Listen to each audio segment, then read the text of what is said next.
반갑습니다. 세상의 모든 역사 김종문입니다. 자, 오늘은 원효에 이어서요. 한번 의상을 함께 보려고 합니다. 의상은 원효 한자를 봤다면 조금 더 수월할 수 있지 않을까 싶은데요. 한번 같이 보시죠. 자, 어떤 한자가 기다리고 있을까요? 한번 보겠습니다. 자, 제일 먼저 이 상자가 보이고요. 뭔가 원효랑 비슷한 구조라는 것을 좀 느낄 수가 있을 겁니다. 자, 여기 이 상자는 역시 어이상으로 읽어주시면 되겠고요. 그 다음 뒤에는 이의 내자입니다. 네.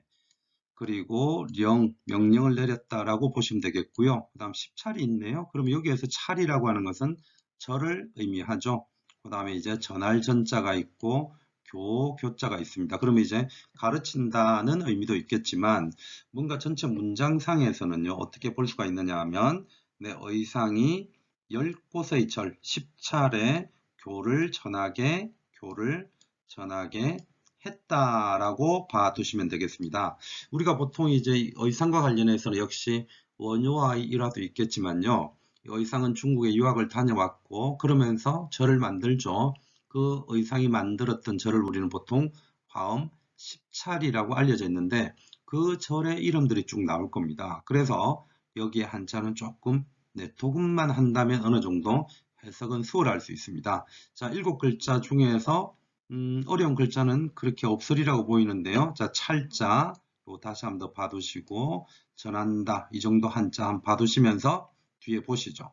자, 이제 도금만 잘 하시면 돼요. 자, 태백산 그죠? 그리고 끊어버리고 그렇죠. 부석사죠. 제가 개인적으로 가장 좋아하는 절인데요.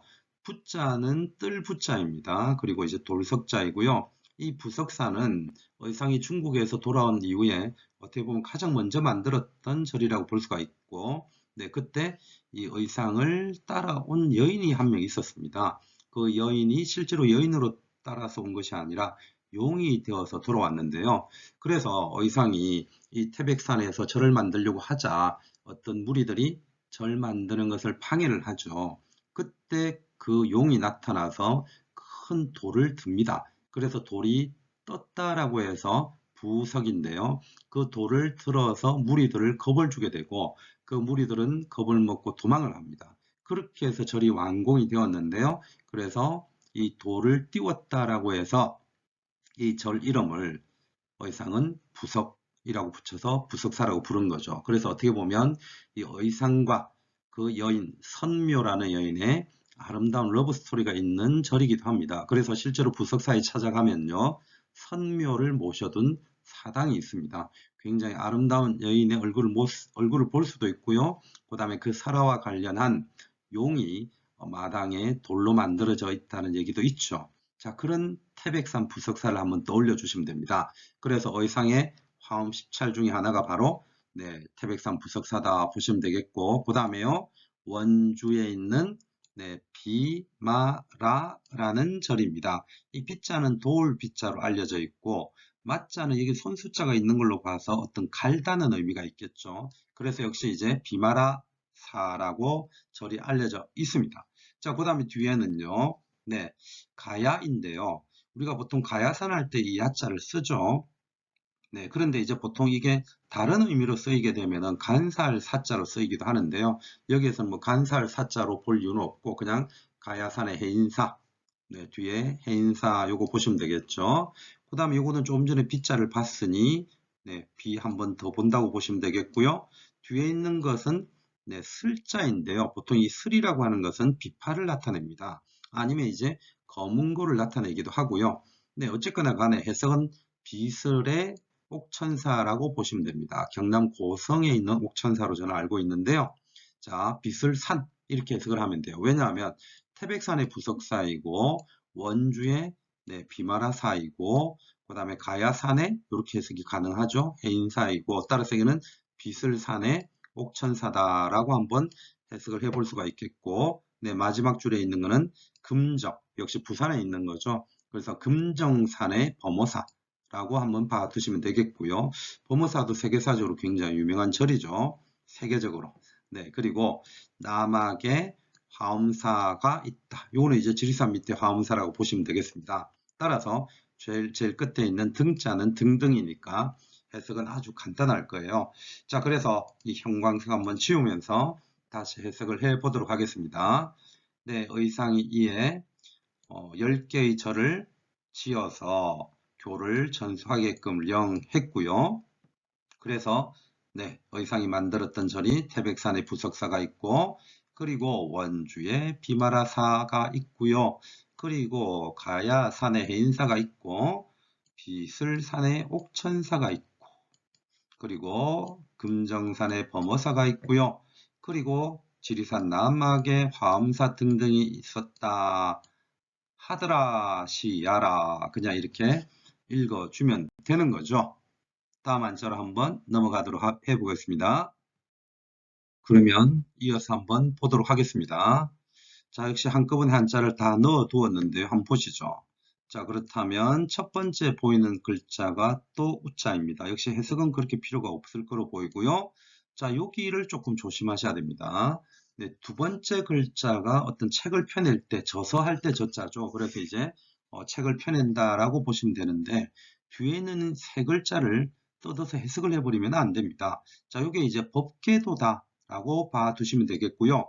역시 우리가 알고 있는 의상에 대한 지식을 동원을 한다면, 의상이 만든 책이 화엄일승 법계도라는 책이 있죠. 네, 그 책을 떠올려 주시면 됩니다. 그래서 여기에서 법계도, 그 다음에 서인해서 아마 요까지를 이 사료에서는 하나의 책으로 본다고 저는 느껴집니다. 그리고 이제 병자가 있고요. 자, 그 다음에 무슨 글자가 있느냐 하면, 네, 간략할 약자로 봐야 되겠고, 상소할 때 소자인데요. 우리가 보통 상소하다라는 것뿐만 아니라 어떤 추석을 달 때 소를 단다라는 표현을 하는데, 그때 나오는 소예요. 그러면 이거는 이제 어떤 게 되느냐 하면, 자, 또 책을 저 편찬했습니다. 썼습니다. 법계 도서인과 더불어서 더불어서 간략한 소, 추석을 다는 작업을 했습니다. 자, 이렇게 해석이 가능해요. 됐나요? 그래서 지금 우리한테 필요한 거는 법계, 도서인 요 5글자보다 법계도라는 것을 통해서 화음일승 법계도를 떠올려주는 게 더 중요하다고 봅니다. 자, 이어서 한자를 보시면 이렇습니다. 자, 우리가 일괄한다 할 때 하나로 묶는 것을 일괄한다고 하지 않습니까? 그래서 이거는 묶을 괄자이고요. 그 다음에 다할 진자 또는 모두 진자죠. 그 다음에 이제 일승이 있는데 요거는 이제 보통 수레 또는 타다 이런 의미가 있을 거예요. 그래서 일승이라고 하는 것은 뭔가 어떤 양으로 그 해석을 하기도 하는데, 하나의 수레만큼의 가득 찬 것, 그렇게 해석을 하기도 하고요. 아니면 그냥 일승이라고 해서 그대로 투기도 합니다. 해석을 안 하죠. 그 다음에 네, 추자가 원효에서 우리가 봤는데요. 저는 이제 장돌이나 지돌이나 대들보 이런 의미로서 해석을 했고, 그 다음에 원효의 한자에서는 이것이 굉장히 이제 일반 집을 나타내면서 가난한 집안을 나타낸다고 했는데요. 여기에서는 추요라고 해서 네, 중요할 요자, 기묘할 요자와 추자가 있기 때문에 이거는 말 그대로 그냥 중요한 것이라고 보시면 됩니다.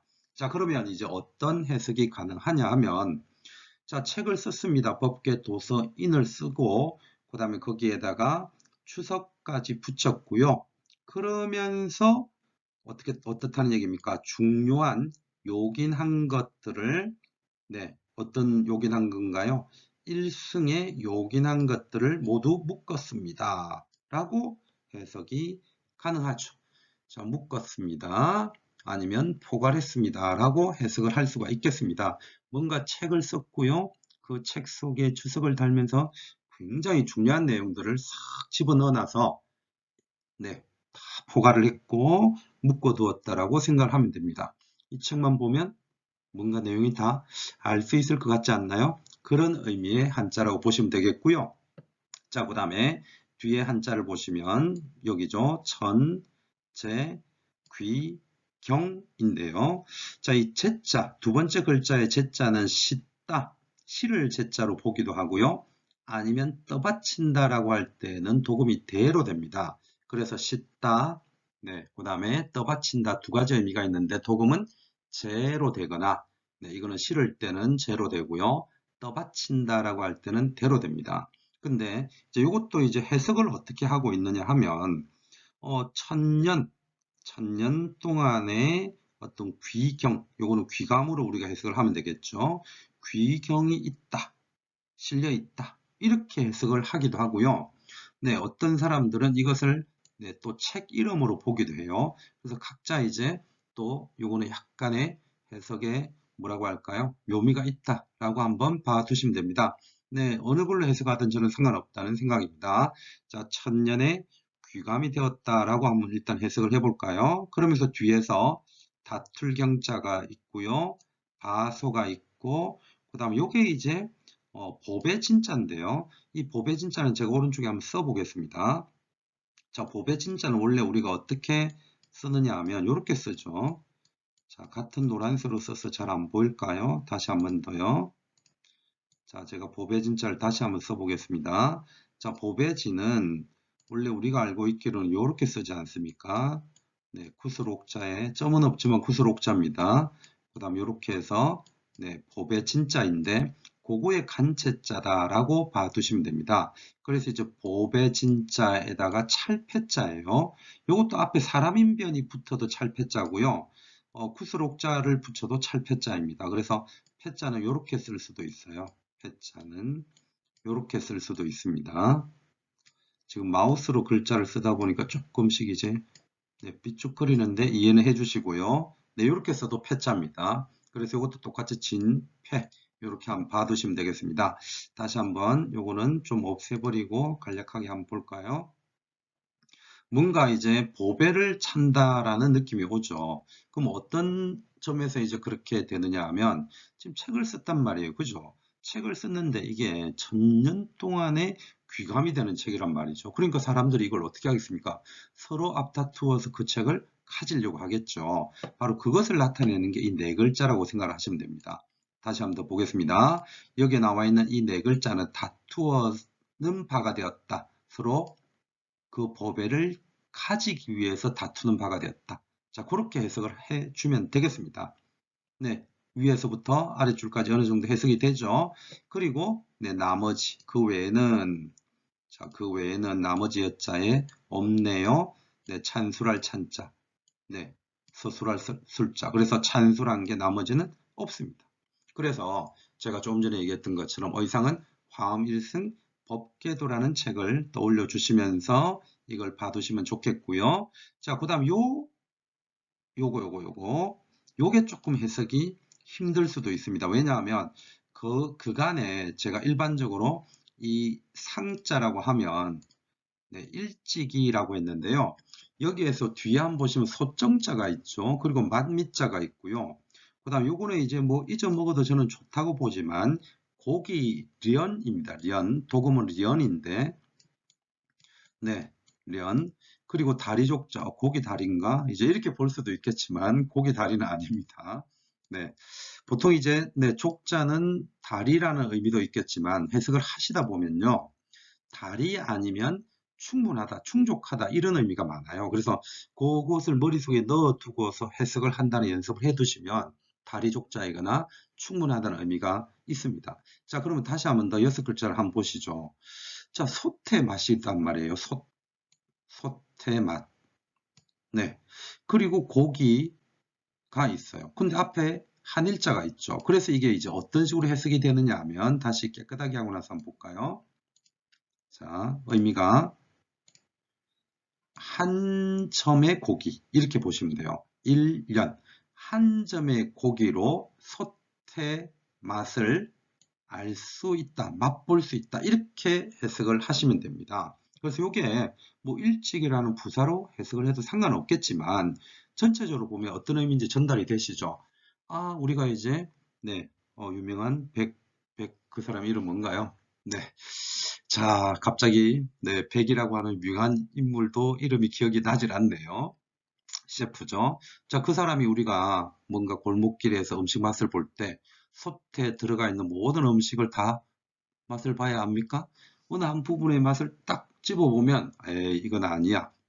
이렇게 맛있을 수가 이렇게 이미 판단이 되지 않습니까? 그죠? 아, 백종원이죠. 그래서 백종원식의 그런 느낌을 가져주시면 됩니다. 그래서 네, 쓴 책은 한 권밖에 없지만, 나머지 책은 없지만, 이미 한 점의 고기 자체가 소단에 있는 모든 맛을 알 수 있게 해주는 것으로 충분하다는 거죠. 이미 화엄일승 법궤도라는 것을 통해서 이 의상이 가지고 있는 사상을 우리는 다 알 수 있지 않느냐.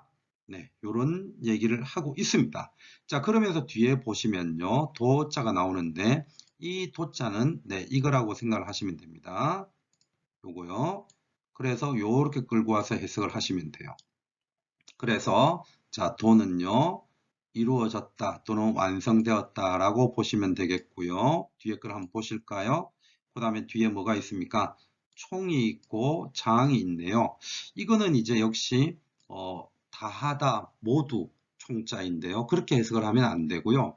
총장은 연호입니다. 그래서 역시 그런 지식이 조금 필요하죠. 이거는 당고종의 네, 연호가 여러 개가 있는데 그 중에 한 연호가 총장입니다. 그래서 총장 네, 원년이라고 나와 있네요. 그럼 총장이라는 연호를 처음으로 쓸 때가 되겠죠. 그래서 이게 668년이 됩니다. 그리고 네, 60갑자 중에서 무진년이 되는 거죠. 그래서 뒤에 있는 제일 마지막 이 문장만 해석을 다시 해본다면 법궤도는 총장 원년 무진년 우리식으로 표현하면 668년에 어떻게 됐다? 완성되었다. 라고 봐두시면 되겠습니다. 자, 이제 깨끗하게 지워가면서 한자를 한번 마무리해 보도록 하겠습니다. 자, 위에 요 두 줄이 제일 위에 작은 글씨로 되어 있는 두 줄이 무엇이었느냐 하면 의상의 화음 10차를 만들었고요. 그 중에 부석사, 비마라사, 그 다음에 해인사, 옥천사, 범어사, 화엄사 등등이 있었는데요. 자, 또한 이제 지워집니다. 또한 네, 법계 도서인을 썼습니다. 그리고 함께 간단한 추석을 붙였는데요. 이 모든 것들은 일성의 아주 중요한 요점을 포괄하고 있고요. 그것은 1000년 동안 귀감이 되고 있다. 그래서 많은 사람들이 그것을 보배로서 가지려고 찰패니까 다시 오는 줄을 그을게요. 자, 보배로서 찰패, 친일기 위해서 다투었다. 다시 지우겠습니다. 자, 보배로서 친일기 위해서 다투는 바가 되었고요. 다투었다라고 하면 되겠죠. 나머지는 새롭게 찬술한 책이 없습니다. 그런데 소단의 맛을 한 점의 고기로 다 알 수 있듯이 충분하듯이 알 수 있지 않느냐. 이렇게 얘기를 하고 있고요. 그래서 한 권으로 충분하다는 얘기죠. 그래서 법궤도는요. 총장 당고종 원년 무진년에 완성이 되었습니다. 라는 한자 사료입니다. 자, 이제 조금 어려운 한자인 듯 하지만 이렇게 해석을 하고 보니까 또 어렵지 않죠. 만약에 스스로가 조금 한자가 부족하다고 한다면 한 번만 더 봐두시고요. 한자 자체는 이렇게 마치도록 하겠습니다. 자, 어떠셨나요? 요 앞에 한자 사료가 원효였고, 지금 이제 의상인데요. 원효와 의상은 동시대 인물로서, 원효는 당나라로 유학을 하지 않았고, 의상은 당나라 유학을 다녀와서, 이렇게 또 절들을 만들기도 했습니다. 우리는 일반적으로 원효는 정토종으로 알려져 있고요. 그 다음에 의상은 화엄종으로 알려져 있기도 하고, 그 다음에 이제 또 여러 가지, 관음신앙을 가진 것이 의상으로 보기도 하고, 원효 같은 경우에는 아미타 신앙 이렇게 비교되기도 하죠. 더군다나 둘 다 공통점으로서는요. 불교를 대중화시켰다는 공통점이 있는데 의상은 좀 더 지배계층, 귀족, 왕에게 널리 퍼뜨리는 역할을 했다면 원효 같은 경우에는 민중불교 또는 거리불교라고 불리면서 일반 백성들에게 널리 불교를 대중화시켰던 인물이기도 하죠. 비슷한 성향을 가지고 있으면서도 다른 성향을 가지고 있는 두 성녀를 연속적으로 한번 봤습니다. 어느 정도 배경 지식이 있다면 더욱더 좋겠고요. 이렇게 두 사람은 충분히 우리가 알아둘 필요가 있는 승려입니다. 자, 오늘도 원효 그리고 이어서 의상을 봤는데요. 굉장히 수고 많으셨고요. 선생님들의 합격을 진심으로 기원합니다. 이상 세상의 모든 역사 김종문이었습니다.